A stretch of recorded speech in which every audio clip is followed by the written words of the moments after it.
이광수 두 사람 차이를 좀 애매해서 그래서 들으러 오셨다 그래서 내가 거기에 대해서 잠깐 말씀드리겠습니다.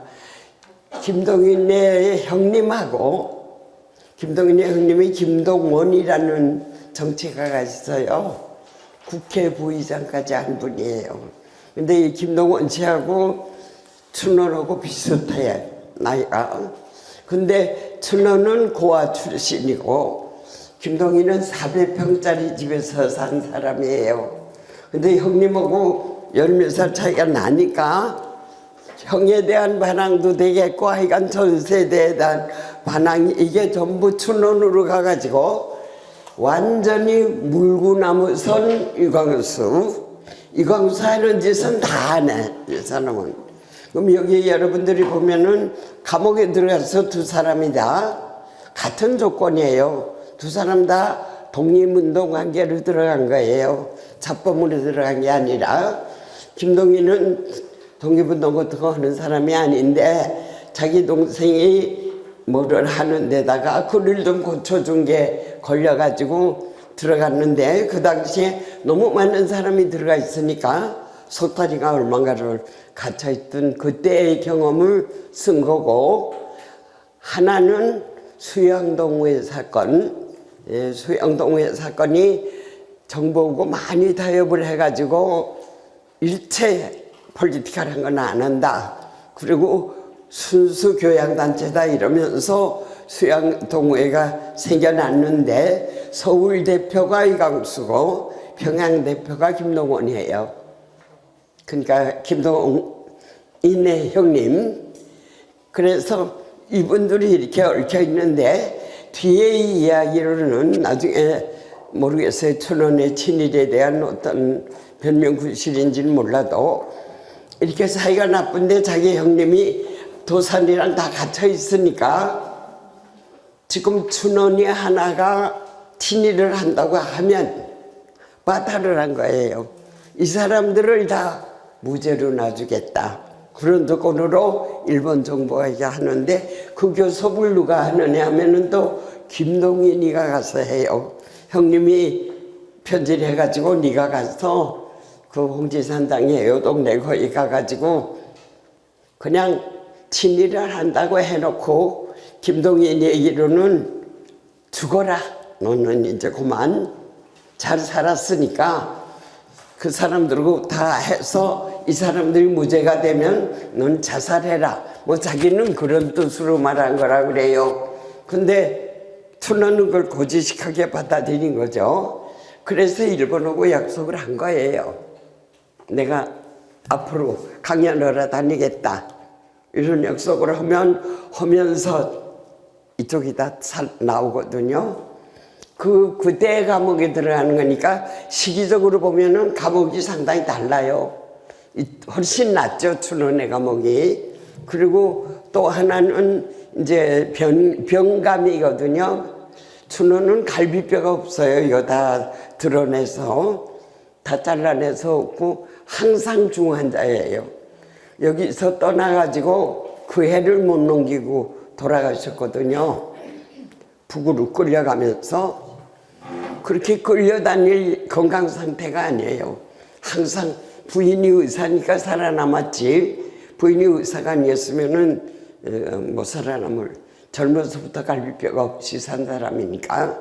그러니까 병감이니까 훨씬 컨디션이 낫죠. 근데 어쨌든 두 사람이 감옥에서 본 게 전혀 다르다 그런 얘기예요. 그래서 그걸 통해서 춘원과 뭘 봤나, 이걸 통해서 이제 이 두 사람의 현실관에 대한 거를 한번 여러분들 말씀하려고 그러는데, 오 헨리가 뉴욕을 지하철이 바그다드다 그렇게 말했어요. 오헨리기에 있어서 뉴욕은 바그다드였던 거야. 그래서 천일야화에 나오는 그 마법 램프가 왔다 갔다 하고 그 다음에 담요가 하늘로 날아 올라가고 이러는 그 바그다드를 거기서 본 거예요. 뉴욕에서. 현대 뉴욕에서. 그래서 하나의 나무잎이 사람을 살리죠. 가짜 나무잎 하나가 그려놨더니 이쪽 죽으려고 어떤 여자가 살려는 이걸 해갖고 뭐 살아났다 이런 얘기. 그런 게 이제 바그다드 같은 얘기죠.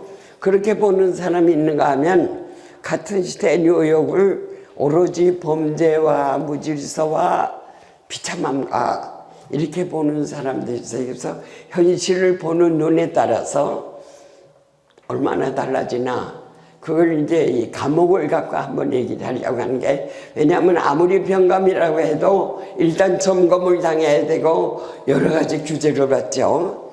말을 해도 누구고 말을 해도 안 되고 밖에도 나갈 수가 없고 마음대로 먹을 수도 없고 이게 모든 것이 규제를 받는 감옥 안에서 이 두 사람은 뭘 봤을까? 그걸 이제 하는데 이런 경우에 외부적 현실을 보는 작가하고 내부적 현실을 보는 작가하고 대개 아마 그렇게 나뉠 것 같아요. 그래서 외부적 현실을 보는 게 이제 그린 게 리얼리즘이죠. 여기 김동인이 리얼리즘인 거는 아시죠? 김동인은 자연주의자로 돼 있어요. 그래서 또 하나 설명해야 할 거는 여기에서 아주 중요한 문제가 자유의지라는 게 있어. 사람에게 우리가 다 발자가 다 정해져 있어요. 누구나 다 죽어야 되고 누구나 다 아파야 되고, 그런데 그걸 견뎌내는 프리윌이 있어. 내 자유의지가. 일본의 도쿠가와 이에야스 이 사람들 중에서 도쿠가와 이에야스는 아내를 죽여라 그러니까 죽이고 정권을 잡았어. 그 모욕을 받아들이고 정권을 잡았어. 그러니까 오다 노부나가 보고 누가 건너무했다. 아무리 그래도 어떻게 아내를 죽이려고 하느냐. 그러니까 오다 노부나가 말하기를 도요토미 히데요시 같으면 곤두박질 100번 쳐도 아내를 절대로 안 죽여. 지가 어떤 손해를 보더라도. 근데 이 사람은 죽였어. 그러니까 이게 이 사람의 선택이야. 명령이 아니고 자기 명령이 아니고 둘을 놓고 보면은 이 사람은 죽이라 그러면 무슨 짓 해도 안 돼. 굉장히 사이가 좋아요. 히데요시는 아내하고. 그러니까 뭐 절대로 안 죽여 그 사람은. 근데 이 사람은 죽여놓고 자기를 미워하니까 어쨌든 건 자기 선택이다 그런 얘기야. 그 선택, 그 조그만 폭이 자유의지예요, 인간의. 그래서 누가 이러이러한 여건에서 할 수 없이 뭐 홍도야 울지 마라. 그리고 홍도가 돼서 팔려갔다. 이런 얘기를 하는데 그것도 안 하고 싶으면 안 해도 돼. 내가 죽으면 되는 거야. 내가 죽으면은 안 할 수가 있어. 아무리 부모나 누가 강압을 하더라도 내가 죽으면은 그 명령을 안 들을 수가 있어요. 그 요만한 자유의지, 그것이 인간의 긍지인데 자연주의는 그걸 인정을 안 해요. 인간은 물건으로 보는 거예요. 물질로 보는 거예요. 그래서 환경 결정론이라는 게 있어. 결정론. 들어봤어요? 예, 결정론이 있는데 요걸 이제 셋으로 나누는 사람이 있어. 피와 시간과 공간 이렇게 나누는 사람이 있고, 시대와 지역과 유전과 그렇게 나누는 사람이 있는데 자연주의는 둘로만 나눠요. 환경과 유전. 근데 김동인의 이 태형이라는 작품은 그걸 다룬 거예요. 디터미니즘을 다룬 거야. 돼지우리에다 사람을 넣어놓으면 사람도 돼지같이 돼. 라는 것이 김동인이 이 글에서 하는 말이에요. 하나도 잘못했다는 생각이 없어. 그래가지고 돼지우리에다가 사람을 집어넣어봐라. 사람이 돼지가 돼. 별 수 없이 엎드려서 먹게 되고 목욕을 못하니까 더러워지고. 그러니까 환경이 책임이 있지 인간에게는 책임이 없다. 프리위를 인정 안 하는 거예요. 그게 자연주의예요. 물질주의적 인간관. 그래서 인간을 괴롭히면 우리 대개 고문을 하면 다 불죠. 그럴 때 선택할 수 있는 길이 하나가 있어. 내가 내 혀를 깨물어서 말을 못하게 만들어버리면 그게 마지막 선택이죠. 내 프리윌로 할 수 있는 일은 내가 잡혀갔을 때 고문을 당할 때 안 부르려면은 내가 내 혀를 깨무는 수가 있어. 그건 어려운 일이죠. 이광수가 하고 싶은 거는 그거예요. 어떤 환경에 있더라도 사람다움을 잊어서는 안 된다. 프리위를 인정해야 된다 하는 게 이광수의 확고한 입장이고, 김동인의 경우는 이게 지금 김동인의 경우가 어떠냐면은 5평짜리 방에 40명이 들어가 있어. 자는데 서 있을 자리밖에 없어요. 그래서 3분의 1은 서 있고 3분의 1은 앉아 있고 3분의 1은 자고. 근데 보면은 누가 서 있어요. 자지 선 사람도. 그러니까 나중에 막 뒤죽박죽이 돼갖고 깨서 보니까 자기가 남의 다리 사이에 가서 자기 머리가 깔려 있는 거야. 말하자면 인간의 프리윌이 다리에 의해서 지배가 되는 거야. 하청 구조에 의해서. 그런 것을 그린 게 김동인의 하나의 공식처럼 그린 거예요. 근데 이 사람의 자연주의 작품이 2개가 있거든요. 자연주의라고 말해지는 작품이. 근데 그 중에 하나가 감자예요. 감자에는 프리윌이 없어. 복녀는 그냥 죽어요. 희생돼가지고 환경의 영향을 받아서 희생돼서 복녀는 죽어. 대단히 용감한 여자인데도 불구하고 죽는다고. 그런데 여기 남자는 마지막에 부끄러움을 느끼거든요. 그건 자기이기 때문에. 나는 보통 사람이 아니기 때문에 그나마 마지막에 자기가 한 행위에 대해서 부끄러움을 느낀다.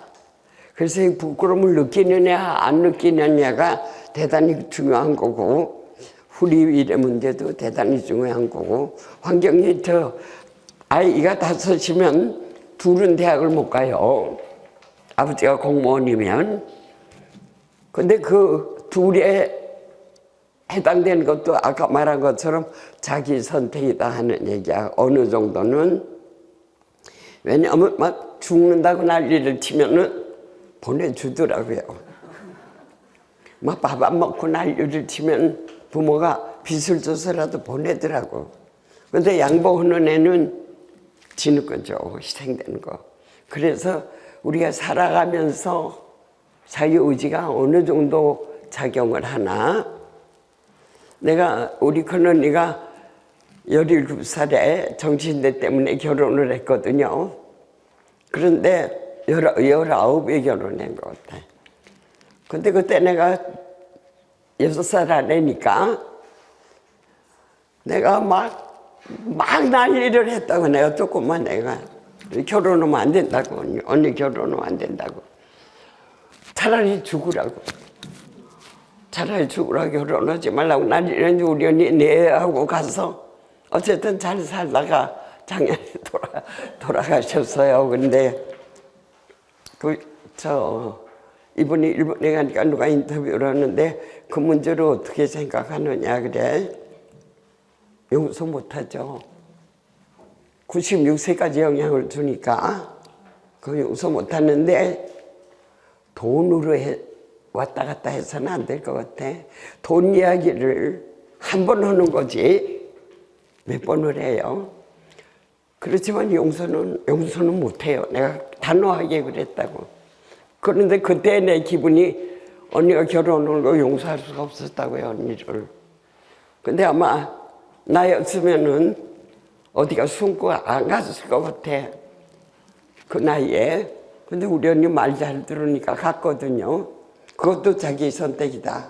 그럼 너무 비극적으로 이 여자들이 6.25 때가 되면 박경희 씨처럼 아이 둘 데리고 또 꼭 아들 하나 딸 하나 데리고 23살짜리 애가 과부가 되는 거야. 그 남자들이 다 그 전령에 해당되는 병력에 해당되는 아이들이니까. 그래서 똑같아 우리 언니가. 그렇게 아이 둘 데리고 23살이 돼서 혼자가 되고, 그렇게 되면은 부모들이, 그러다가 또 아들이 죽어요. 아들이 교통사고로 죽어. 그러니까 언니가 결혼을 시켜야 하지 않겠나. 그때는 오빠가 여동생이 넷이나 있는데 안 된다 그래. 우리 결혼 하나도 안 해도 좋으니까 언니 인생 건드리지 말아라. 내가 건드리지 마. 당신네들 마음대로 하지 말고 언니가 선택하게 하라고. 그렇게 그런 일이, 그 결과가 오늘날까지도 오니까 그건 용서는 안 되는 일이지만, 이래서 인간의 그 자유의지의 문제를 다뤘다는 거, 그런 글이 드물어요. 근데 어쨌든 자유의지를 다뤘는데 자기 책에서도 마지막에 자유의지가 작동하는 사람하고 환경의 영향에 그냥 묻히는 폭력하고 이 두 가지가 김동인에 있다. 그래서 외부의 현실을 보는 사람하고 내면을 보는 사람, 인터널 리얼리티를, 내면의 리얼리티를 보는 사람. 그런데 이광수는 처음부터 외부를 안 봐요. 방이 몇 평이라 하는 말도 없고 사람과의 관계만 봐. 사람과의 관계만. 그리고 사람을 사랑할 수가 없어서 제목이 무명인 거예요. 근데 이광수는 터무니없는 아이디어리스트라 항상 해피엔딩이에요. 이 남자는 언제든지 모든 걸 다 가지고 있고, 미남에다가 무사에다가 정치가에다가 다 갖고 마지막에 종교까지 가죠. 오녀대사 같은 사람, 그런 사람들인데 여기 주인공은 고개를 숙이고 끝나거든요. 그나마 그 병감이가 다 죽잖아요. 다 죽음 앞에서. 또 인간끼리 얼마나 악한가, 인간이 얼마나 악한 동물인가, 거기에 대해서 희망을 못 본 거예요.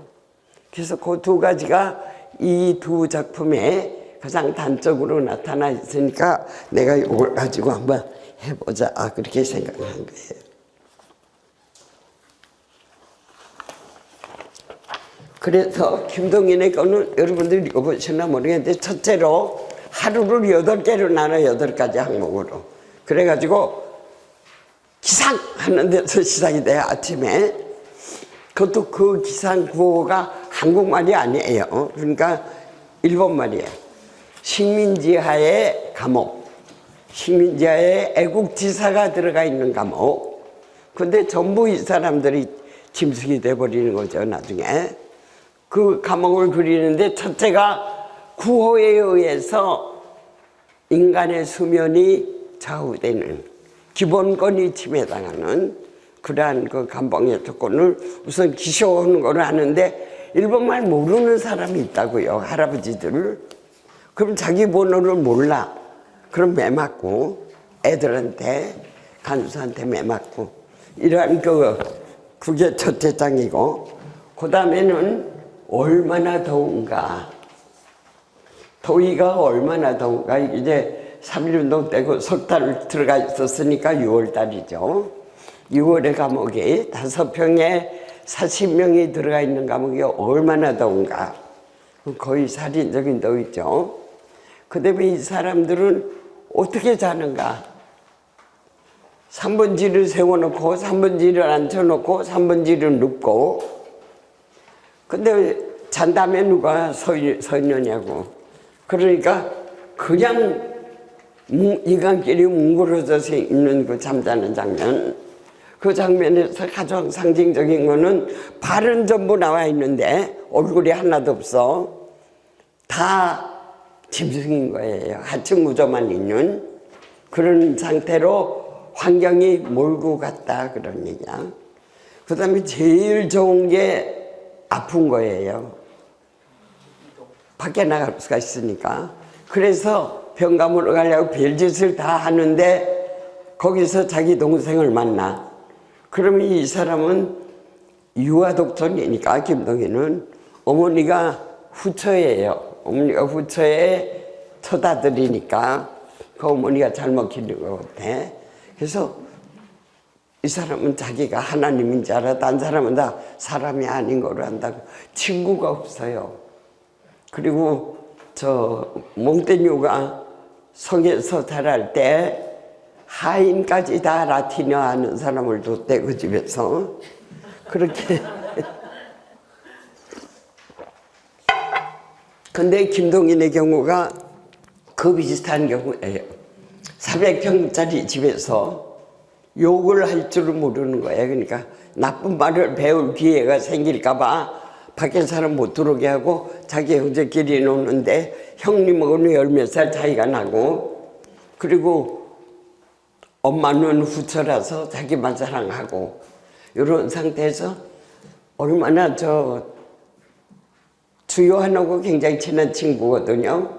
근데 일본에 가서 주요한이 명치학원 다니면 자기는 명치학원 안 들어가. 왜냐하면 뒤가 되니까, 한 학년 아래가 되니까. 근데 나중에 이 학교가 또 없어져 가지고 할 수 없이 명치학원으로 들어가는 거예요.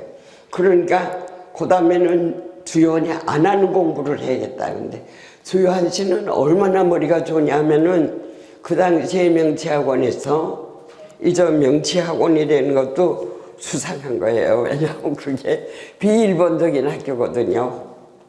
그래서 여기서 유학생들이 일본에 가면 일본을 배우러 가야 되는데, 일본은 안 배우겠다 그러면서 간다고. 그러니까 굉장히 이게 갈등이 많은 관계예요. 일본은 안 배우겠다. 그러면 어떡하나, 영어로 가르치는 명치학원에 다, 한국 애들 다 명치학원에 들어가는 거예요. 거기는 선생님들이 영어로 가르치니까, 그리고 크리스찬 학교니까. 그렇게 해서 기독교인은 아니건 명치학원에 들어가고, 거기에서 1고에 들어가. 제1고등학교, 여기 경기고등학교 같은 거지. 주요한이 아마 혼자 붙었을 거예요. 일본 애들 다 빼고. 근데 일본 사람들이 하나 기특한 거는 실력이 있으면 100% 인정을 해. 그래서 주요한은 거기서 금방 데뷔를 하고 인정을 받고 그랬어요. 그러니까 자기는 일본말도 주요한보다 떨어지지. 그러면 뭘 하나? 영화를 보기 시작을 해. 너 안 하는 짓을 하겠다는 거야. 이런 식으로 하다가 미술학교로 가버리잖아요. 주요한이 안 가는 미술학교로 가. 그래서 이러한 그저 지기 싫어하는 성격, 또 자기가 나의 욕구는 다 선이다 그러고 생각하는 사람이야. 대개 예술가들이 그래요. 예술가들이 뭐 저잘난 맛에 사는 사람들이니까. 그 정말로 우리 이효령 선생이 그래. 하나님이 내려다보면 아이고 저것들을 뭐 먹고 사나 하는 짓 보니까 뭐 누구에게 머리도 안 숙이게 생겼고 일은 하나도 할 줄 모르고, 두보가 해가 취직만 시켜주면 며칠 있다가 간둬서 또 그 다음에 또 취직만 시켜주면 또 간두고, 그렇게 직장이 없었다고. 직장 생활을 할 줄은 아나. 그러니까 하나씩 뽑아서 재주를 줬다는 거야. 그러니까 너는 그림 그려라, 너는 뭐 해라. 그래서 겨우 먹고 사는 사람들. 근데 우리는 계속 예술가를 예술가로 판단하는 게 아니고 도덕적으로 판단을 해. 도덕군자는 예술가가 안 되죠. 내가 내 책이 왜 안 팔리나를 분석해 보니까 그거야. 너무 노멀하게 살고 있어. 재미없지. 그러니까 중고등학교에 가도 애들이 뭐라고 가십을 만들어야 되는데 건덕지가 없어. 그런 사람 재미없어요. 그래서 내가 예술가가 못 되는 거야. 그러니까 예술가라는 거는 도덕이 이루면 안 돼요. 우리 최고선, 지고선이라는 말이 있어. 최고로 좋은 게 뭐냐? 요게 최고로 좋은 게 진선미 중에서 예술가는 미여야 되거든요. 김동인이 처음으로 미가 최고다라고 말한 사람이 한국에서. 그러니까 유교 사회에서 얼마나 욕을 먹었겠어. 그리고 이광수하고 김동인은 지명도가 비교가 안 돼요. 이광수는 동아일보 이거 다 10년 동안 혼자 쓰고 있고, 이 사람들은 동인지를 만드는 사람들이야. 자기네들이나 알지. 그런데 유미주의를 처음으로 들고 나온 사람. 그래서 굉장히 그 유미주의가 개념적이고 엉터리지만은 그 공화사에 나오는 것처럼 사람을 죽이는 유미주의지. 범죄하고 유착되어 있는 그런 유미주의인데, 어쨌든 김동인은 미를 들고 나왔고 이광수는 선을 들고 나왔어. 그래서 영 달라요. 영 다르고 이광수는 문학가가 되고 싶지가 않았어요. 근데 타고난 거지 그냥. 타고나서 시키니까 해보면 너무 잘 되니까 그쪽으로 나간 거지. 하나 여기에 지나지 않는다. 여기 유교적인 문학관의 그대로예요. 유교가 문학이 선택 과목이에요. 문학은 선택 과목, 교양 선택 과목이지. 그런데 전공 과목은 안 된다고. 전공 과목은 문학이기 때문에 안 되는 거예요. 근데 그러한 사회에서 처음으로 개인을 들고 나온 게 이광수고, 그 다음에 미가 최고다라는 거. 미가 최고. 이거 딴 거는 다 아무 소용이 없다. 멋있는 작품이 하나 나오려면은 사람 몇 개 죽어도 상관이 없어. 그게 김동인의 광화사하고 광염소나타예요. 광염소나타는 완전히 정신병자 같은 사람이 하는 거거든요. 사람을 죽이고 작품 하나가 나오고, 사람을 둘 죽이면 또 두 번째 작품이 나오고, 그래서 범죄와 창자고 여기 붙어있는 정신병자 이런 걸 그리는 건데, 우리가 워낙 유미주의 전통이 없어요, 한국에. 근데 내가 작가 연구를 해보면 대부분의 사람들이 그쪽에 흥미는 다 가져요, 문학가들은. 근데 그걸 전공을 하면은 안 되니까, 우리 저 정철 같은 사람이 정치가로 나서잖아요. 그러면 안 돼요. 아무 말이나 막 하니까. 그래 막 하니까 또 쫓아보내고 보면은 그만큼 순진한 사람이 없으니까 또 데려보면 또 아무 말이나 막 해 또 쫓겨가고, 그러면 삼위인곡 쓰고 송미인곡 쓰고. 이러한 그 예술가와 이거를 좀 구별을 하면 좋겠는데, 그래서 작품과 인간은 좀 그 정도라도 구별을 했으면 좋겠어요. 왜냐하면 남을 사람이 없어요. 베를린은 남색가인데다가 살인 미수자잖아요. 에랭보를 총으로 쏘잖아요. 도망간다고. 그러다 우리 뭐 미라보다리 하는 거하고 무슨 상관이 있어. 우리 그 시를 읽을 때 베를린가 범죄자라는 거 상관이 없잖아요. 그래서 이러한 그 전통, 한국의 그 유교적인 전통 속에서 부잣집에 막내둥이니까 그게 가능하지. 맏아들만 돼도 그게 용납이 안 돼요, 아버지한테. 아버지가 평양의 유명한 장로인데 그 아들이 예술을 안 믿고 범죄 행위하고 예술을 붙여놔가지고 유미주의 한다고 떠들고 다니고, 그렇게 하면은 우선 먹을 게 없어서 안 되죠. 이는 급하면 김동원이가 먹여주니까 그걸 할 수가 있었던 거죠. 그래서 그러한 점에서 감옥에 가서 이 사람은 몸이 불편한가 밖에 생각을 안 해. 실컷 자야겠다. 맛있는 거 먹어야겠다. 쉬고 싶다. 나가고 싶다. 이런 거밖에 없어요. 전부 육체적인 갈망만 그린 거예요. 그 8챕터가 다. 그리고 가슴이 아픈 건 오로지 자기 동생만. 자기 동생은 자기와 동격이니까. 이 사람이 사람이라고 생각하는 거는 김동원이하고 김동평하고 둘밖에 없으니까 지 동생이 매를 맞는 걸 보더니 외출도 즐겁지 않구나 이러는 거야. 근데 그 다음에 이제 사고를 치는 거죠. 70살 된 영감이 태형을 받았다. 90을 매맞으면 죽어요. 70살 된 사람이. 그래서 항소를 하겠다. 그러는데 어떻게 거기에 나서서 못하게 하느냐고. 근데 김동민 그거 하거든요.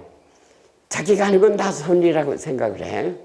그래서 막 그 사람을 욕을 해도 보통 욕하는 게 아니지. 아들이나 둘이나 되졌는데 너 혼자 살아남으면 뭐 하려고. 생각해봐요. 40명이 있는데 하나가 주는데 편해지면 얼마나 편해지겠어.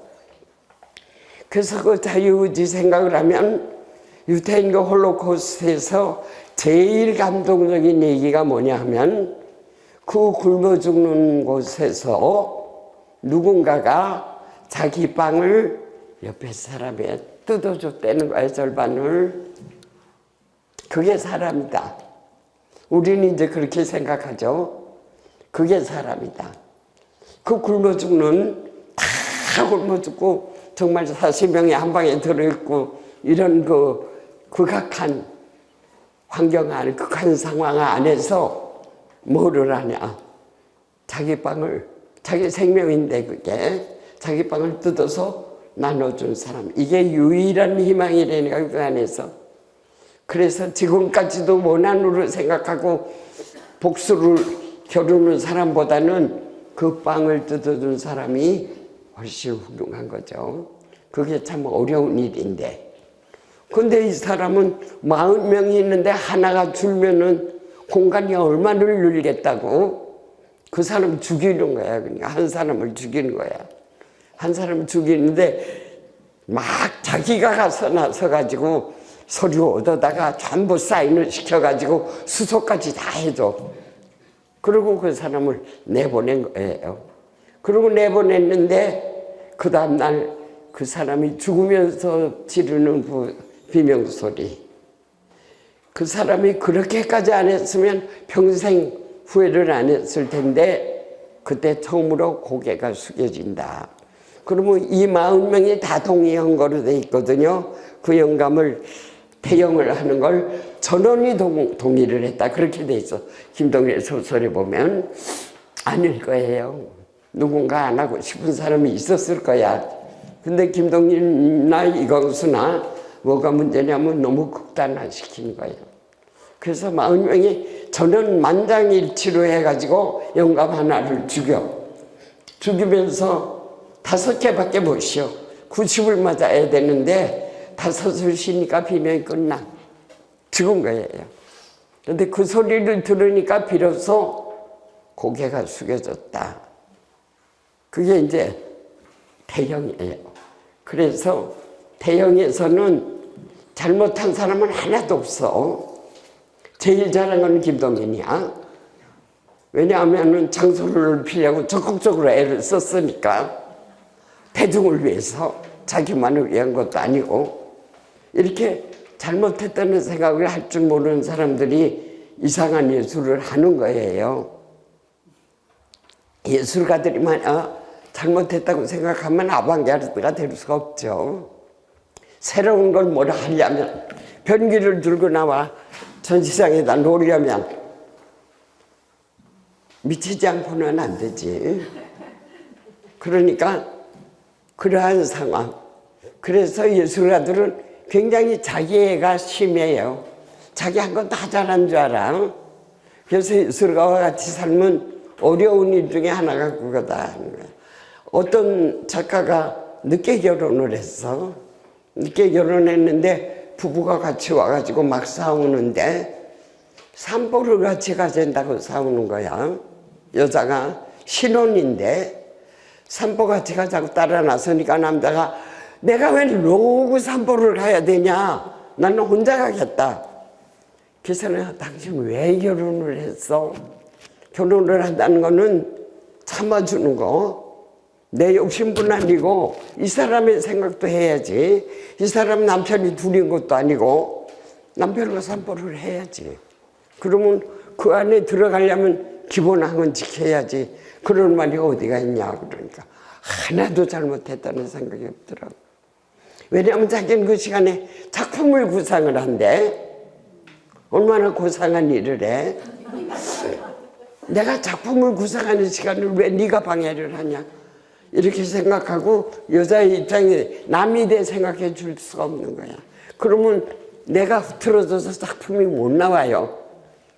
그래서 예술가는 에고이스트가 돼야 돼. 에고이스트가 되지 않으면 안 되거든요. 근데 그걸 옹호한 것이 김동인의 입장이니까 자기의 욕망은 다 선이다. 내 욕망은 다 선이다. 그러니까 내가 자고 싶으면 자야 되고 먹고 싶으면 먹어야 되고 내가 때리고 싶으면 때려야 되고 이런 것들이 이 남자가 뭐라고 그러냐면 나는 돈으로 사는 여자밖에는 못 사랑한다 그래. 그래도 돈이 아무리 많아도 그거 입 밖에 내면 안 되는 말이야. 왜냐면 사는 게 사람이니까. 근데 자기는 돈을 주고 산 사람이 아니면 흥미가 없다. 그거하고 이광수하고 비교해봐요. 여성관이 얼마나 다른가.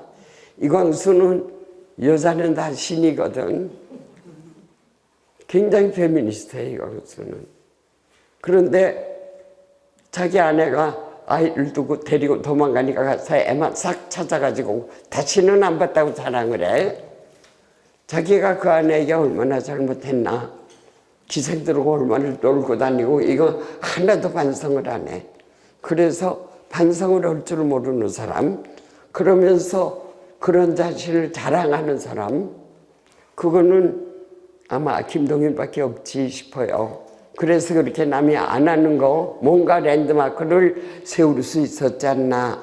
그래서 자연주의를 대표한다고 하는 이 두 가지 중에 둘 다 환경만 나와요. 그리고 유전은 안 나와. 왜 그러냐, 복녀도 유전이 나쁜 거 아니거든요. 점잖은 집딸이야. 복녀도 점잖은 집딸로 돼 있어. 그런데 그러한 그 유전까지 다루기에는 단편 소설을 갖고는 안 돼요. 그저 에밀 졸라는 20권을 한 제목에 썼거든요. 루공 마카르 총서 시리즈야. 20권이 한 제목으로 돼 있고, 루공이라는 남자와 마카르라는 남자와 하나는 아편쟁이고 하나는 욕심쟁이고 이 두 남자 사이에서 태어난 병든 후손들 5대에 관한 이야기, 그걸 족보로 쫙 만들어가지고 쓴 것이 에밀 졸라의 루공 마카르거든요. 근데 단편소설로는 그게 안 돼요. 그래서 우리나라에는 이 두 가지를 함께 다룬 작품이 거의 없다고 해도 과언이 아니야. 근데 어쨌든 그렇게 해서 여기에서는 환경만 다루어져 있고, 누가 잘못했냐 하면 김동인은 환경 100점, 100% 환경, 나는 아무 책임이 없어. 이게 김동인이에요. 근데 이광수는 감옥에 들어가니까, 자기 이광수는 수영동의 대표니까 잡범이 아니죠. 근데 병감에는 잡범들이 온다고. 김동인의 감옥은 그 점잖은 애국지사들만 40명이 모여서 영원영갑을 죽이는 거예요. 근데 여기는 잡범이 하나도 없어. 전부 애국지사지. 왜냐면 3.1운동 때니까.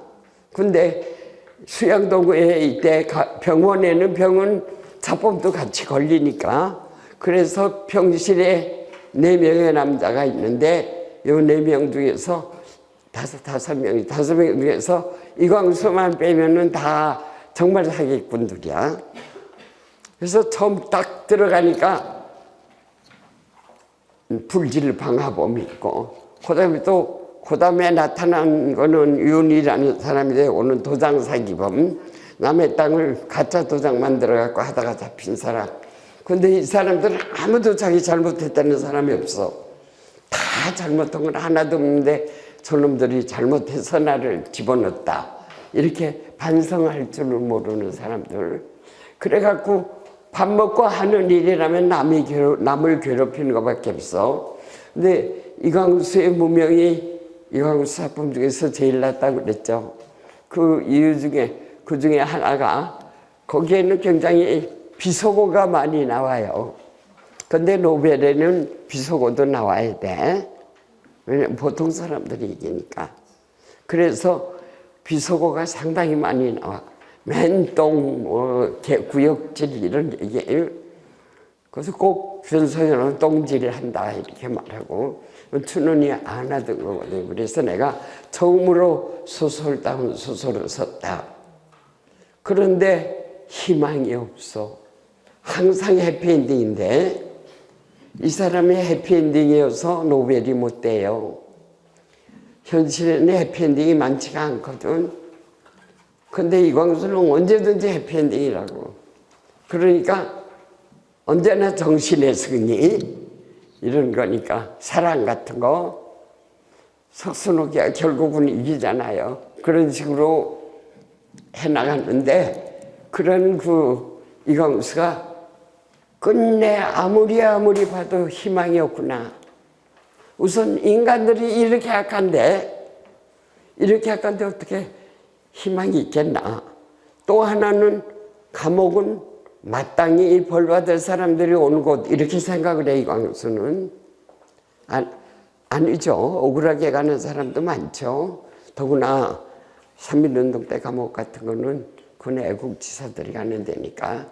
근데 자기 자신도 잘못해서 들어왔으니까 순종하는 거예요. 이런 것들이 춘원의 그 현실 순응적 자세에 일본하고도 약속을 딱 하면 가서 강연을 하고 다니고 혼자 있을 때도 천황폐하만세를 부르고 일본어도 입고 있고 그러한 그 고지식한 거 이런 것들이 이제 그 춘원의 특징인데 어쨌든 여기 두 번째 메시지는 감옥은 죄 지은 사람들이 오는 곳이다 그거예요. 그 죄 지은 사람이 병까지 들었어. 근데 얼마나 불쌍해. 가장 불행한 사람들이 가장 불행한 몸으로 가장 불행한 상황에 놓여 있는데 저희끼리 왜 이렇게 물어뜯어야 되냐 하는 얘기야. 좀 착하면 어때서 한 놈도 예외가 없이 완전히 약육강식이야. 그래서 민이라는 할아버지를 윤이라는 사람이 작사를 해놔. 먹고 하는 일은 민을 괴롭히는 거야. 19살 된 아내가 있는데 벌써 남자고 도망갔지 그거는 이러면서 본인 앞에서 악담을 하고 이러면서 가장 아픈 데를 긁어가면서 그리고 음식은 어떡하냐. 남의 거 다 뺏어 먹어. 음식은. 그래서 이광수가 사식이 들어오면은 이광수 밥이 국가에서 나오잖아. 그럼 이 밥은 물론 자기가 먹어. 자기가 다 먹고 그 다음에는 이광수 걸 다 뺏어 먹어. 사식이 들어오고 다 뺏어 먹고 그러고 모자라면 또 옆에 사람 것까지. 그 민이라는 사람은 미움밖에 못 먹으니까 그것까지 먹고 그러니까 위학장이 돼가지고 맨날 하루 종일 24번으로 화장실에 간대. 그런 그 동물적인 인간인데 그 다음에 정일에는 공갈기자죠 그게. 정이 사기범이야. 사기범이 들어오니까 이게 더 강해. 이게 더 강하니까 이번에는 이 사람한테 윤희당하는 거예요. 그 다음에는 공갈기자 강이 들어오니까 강한테 정이 당하고 이래서 완전히 정글의 법칙이야. 이 안에서 조그만 사람이 5명밖에 없는데 5 인간이 화합하지 못하고 이렇게까지 악하구나. 희망이 없다. 그게 이제 무명의 하나의 희망이 없는 이유고 두 번째 거는 뭐냐면은 다 죽어가는 사람들이야. 병원에서 병감에 가려면 보통 사람은 안 보내요. 그리고 보석하면 죽는 거야. 죽기 일주일 전까지 있어야 돼, 그 병실에. 그래서 빈사의 인간들만 모여가지고 이것도 죽고 이것도 죽고 이것도 다 죽어.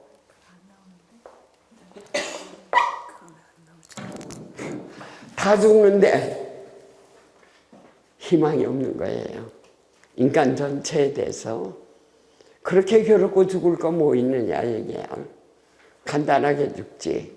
그 감옥에 와서 그렇게 해가지고 괴로움을 당하고 그 다음에 옆에 사람에게 그렇게 당하고 그러다가 마지막에 결국은 누군가의 부축을 받아 나가면은 그 마지막이 되는 그게 이제 이광수가 가장 가까운 데서 본 현실이다 이렇게 볼 수가 있어요. 그래서 가장 노벨에 가까운 디테일 묘사도 많이 나오고 그 다음에 한 사람 한 사람에 대한 거. 근데 한 가지 문제점은 뭐냐면 너무 악하게 그려서 사람을 모두 다섯이면은 하나쯤은 괜찮은 사람이 있어도 되잖아요.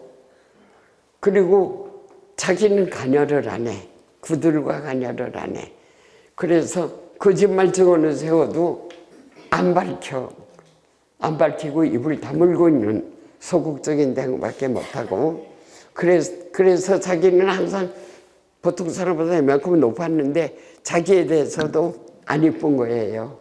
자기 자신도. 그래서 인간 전체에 대해서 가장 절박하게 실망을 해가지고 그래서 이룬 것이 있죠. 무명이다 그런 얘기야. 그래서 무명이 내가 쓴 소설 중에서 가장 소설답다 하는 거. 그 나머지는 춘원이 소설이 창조라는 걸 김동현이 만들잖아요. 창조에다 춘원이 글은 안 실어줘. 대중작가라고. 그럴 정도로 창조는 순수에 대해서 너무너무 집착을 했는데 순수가 뭔지를 모른 거예요. 순수가 뭔지를 제대로 모르니까 살인하고 창조하고 사이에서 어느 쪽이 좋으냐. 나는 이쪽 아무리 죽여도 아무리 여러 명을 죽여도 이쪽 좋은 작품만 만들면은 합리화될 수 있다. 그런 광염소나타 같은 이상한 거. 그것도 아름다워서 그 작품이 아름다워서 우리가 아름답다고 생각하는 게 아니라 교과서 같은 거예요. 개념적으로 유미주의도 제대로 하지 못하고 왜냐면 얘가 거기 가서 몇 년을 안 있었어요 일본에. 그리고 학교도 이광수는 정말 머리가 좋았던가 봐요. 영어를 배우고 바로 가서 선생을 했다니까. 자기가 금방 배우고 가서 일본을 배우고 일본을 가르쳤다는 얘기야. 그리고 김일식 선생님이 이광수가 거의 됐으면서 성적표랑 다 떼놨어요. 근데 영어가 90점이야 일본에서. 영어가 90점이고 그 이팔 독립선언문을 썼을 때 이광수가 그걸 자기가 번역해가지고 세계 각국에 보낸 거거든요. 그리고 상해로 도망을 가죠. 그걸 잡힐까 봐. 그런데 그러한 모든 일을 아무 백그라운드도 없는 고아가 아버지도 없고 엄마도 없는 아이가 너무 똑똑하니까 천도교 사람이 하나가 잡아다가 심부름 시켜버리니까 일을 너무 잘하는 거야. 그래서 도요토미 히데요시처럼 이렇게 자기 힘으로 올라가는 거야. 도요토미 히데요시가 신발 키퍼거든요. 근데 자기 주인 신발을 최고로 따뜻하게 이 사람 뭐를 해도 내가 1등을 한다. 그러니까 신발 따뜻하게 하는 만큼 내가 1등이야. 그렇게 올라간 거예요. 성을 세우는 것만큼 내가 1등이야. 그러면은 사흘 안에 성을 세우다면 이 사람 사흘 안에 성을 세워요. 어떻게 하냐면 탁탁 설계도를 해가지고 전국 사람 다 불러다가 자기 이름을 써놓게 해 거기다. 그래서 각자가 한 부분을 저희가 책임지게 그런 식으로 해서 정말 세우고 능력에 의해서 혼자 이뤄나간 게 도요토미 히데요시거든요. 근데 이광수는 정말 아무도 없는 내가 어디에서 이러니까 이광수 회의 시대에 나오더라. 그 일본의 사람이 이팔 선언하고 바로 이제 도망을 피신했죠. 잡혀갈 거니까. 그래가지고 상해에 내렸는데 돈이 하나도 없고 어디가 자야 할지도 모르고 근데 저쪽에서 정인보 씨가 걸어오더래. 정인보 씨는 부잣집 아들이거든요. 그러면 그이가 데리고 가서 임시정부에 집어넣어가지고 독립신문 만들게 하고 이렇게 하는 거예요. 그리고 이거 시험 운이 좋았다고 그러더라고. 어쨌든 실력이 굉장히 있는 분이에요, 강우수 씨는. 학교를 제대로 다녔고 성적도 좋았고. 근데 김동희는 선생한테 야단 마음을 맞으면 학교를 안 가. 그럼 또 집에서 내버려둬.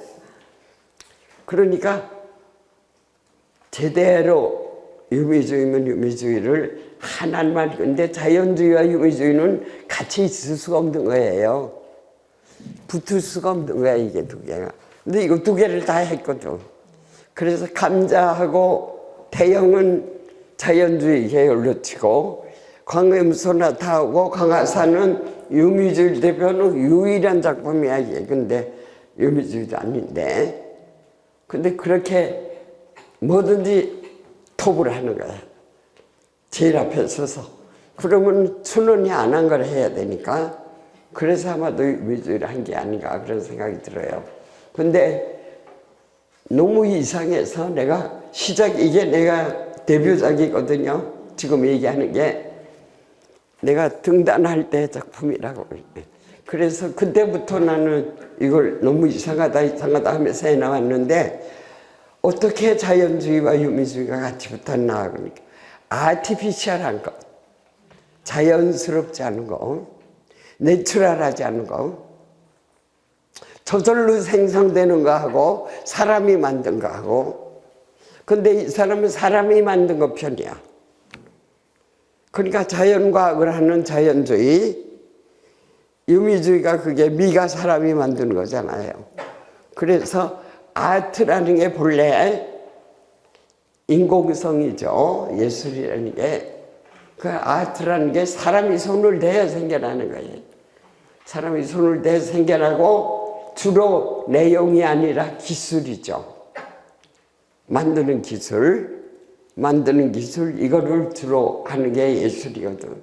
그러면 그 만드는 인공성, 이쪽에 자연과학의 인공성, 요거를 붙여갖고 자기가 하나로 이어서 합리화했더라고, 나중에 보니까.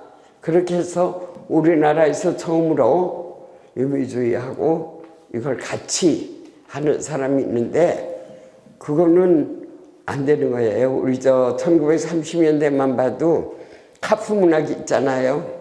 카프 문학이 있고 한쪽에는 구인회가 있고, 그럼 구인회는 이거는 아트 쪽이야.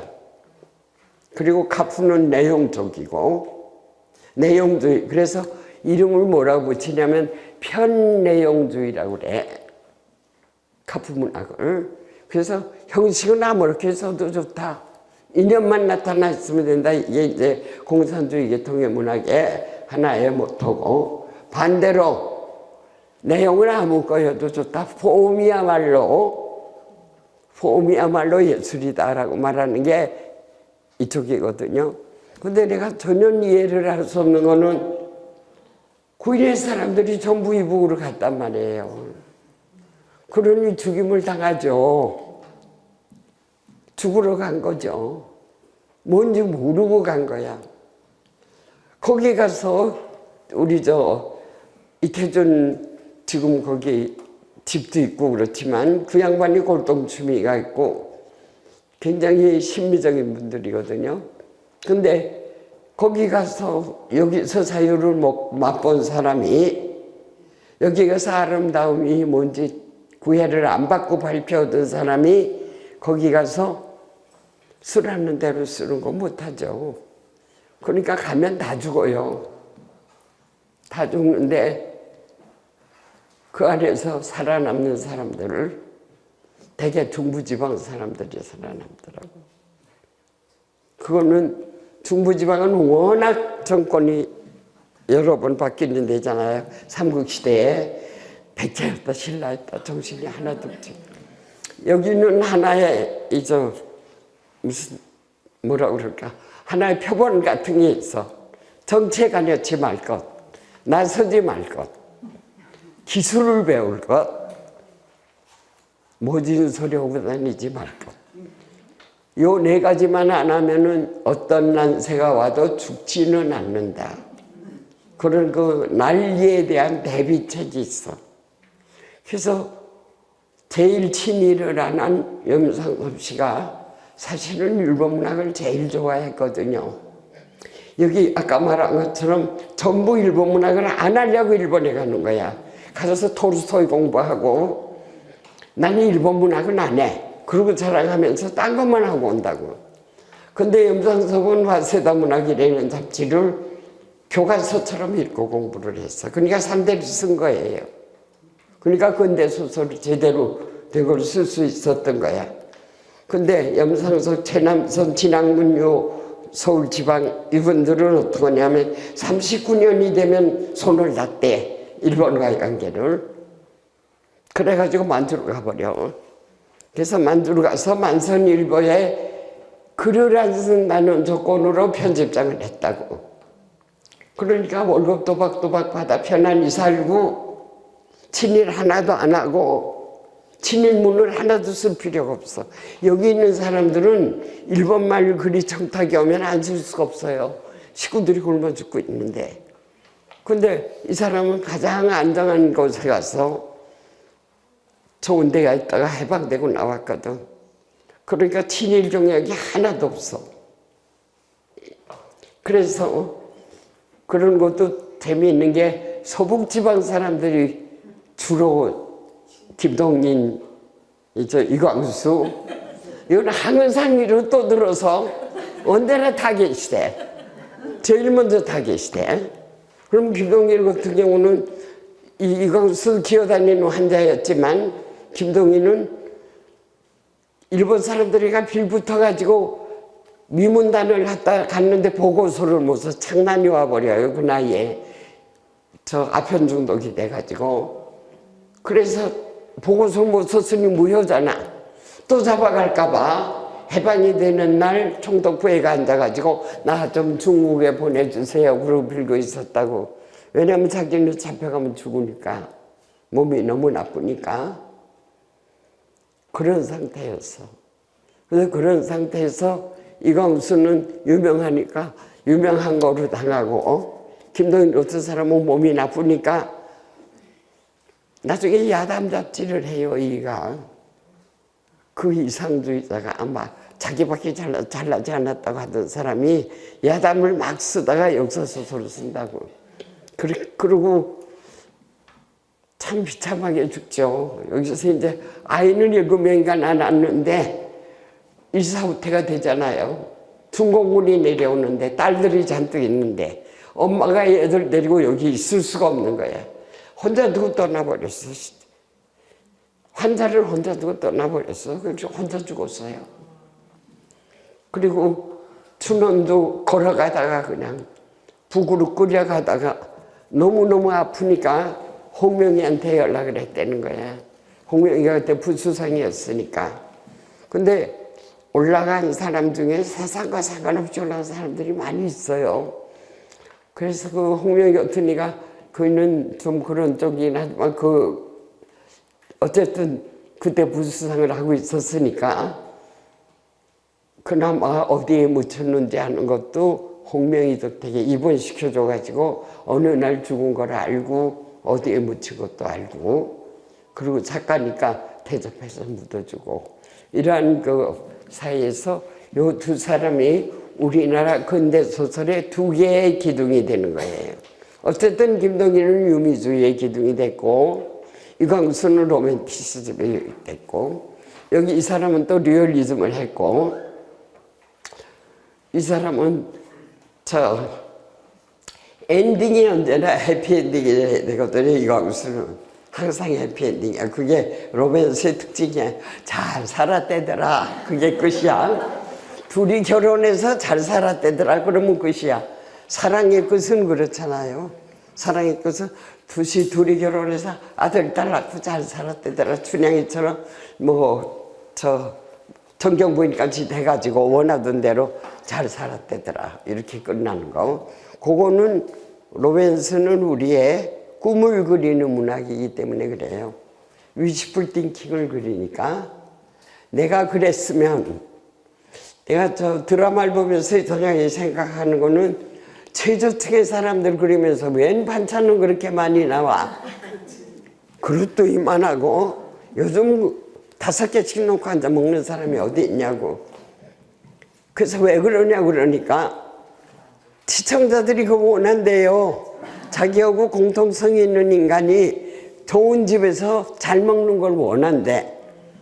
그래서 그런 드라마가 생겨난다 그러니 그저 이제 꿈을 그리는 거죠. 그러니까 시청자들의 꿈을 그리는 거고 작가의 꿈을 그리는 거고. 그래서 꿈을 그리는 문학하고 현실을 그리는 문학하고 그 둘 중에서 김동희는 현실을 그리는 쪽에 최초의 기둥을 놓은 거고, 이광수는 꿈을 그리는, 우리나라에서 사랑 같은 연애 소설이 다시는 안 나왔어. 그런 그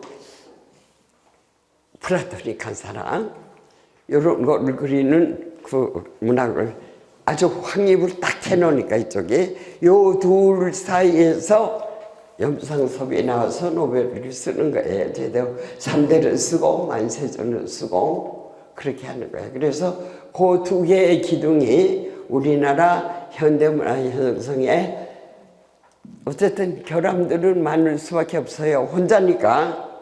이게 1인 문단이었거든요. 리얼리즘도 이 사람이 혼자, 이것도 이 사람이 혼자.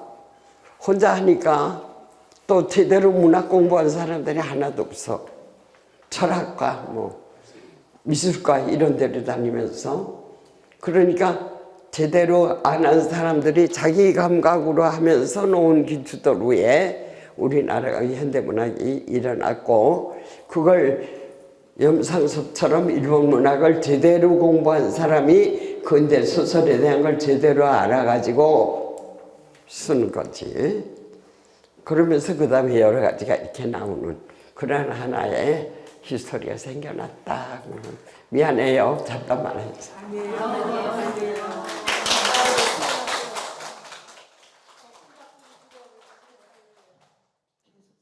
뭐 할 얘기가 있으면